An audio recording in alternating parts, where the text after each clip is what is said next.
আসসালামু আলাইকুম, সবাই কেমন আছেন? চলে আসলাম ফজিলতুন্নের সাথে। তো আলী আকবর ভাইকে নিয়ে আসছি। উনি স্কিনে ডাক্তার দেখাবে। তো আমরা আসছিলাম প্রায় একটা দিকে, তো এখন প্রায় আড়াইটা বেজে গেছে। কিন্তু দুঃখের বিষয় হচ্ছে আমাদেরকে যে সিরিয়াল দিছে এই বিকাল 4টার সময়। হ্যাঁ, বিকাল 4টার সময় সিরিয়াল দিছে। তো এতক্ষণ আমরা আবার এত দূরে বাসায় যাবো, আবার বাসা থেকে আসবো। হ্যাঁ, এটা অনেক হয়রানি হয়ে যায়। তাই দুনো ভাই একসাথে বসে রয়েছি। এই কখন 4টা বাজবো, তারপরে আমরা ডাক্তার দেখাবো, তারপরে বাসায় যাব।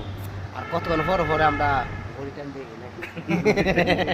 টাইম তো বড় হয়ে যাইতেছে গা, এই জন্য মনে করেন যে আমরা বসে আছি এখন দিনে স্যার এর সামনে চেম্বারে তারা ভিতরে ভালো লাগে না, তাই বাইরে একটা স্লোভাবে কইলে হতো না তো কি হবে?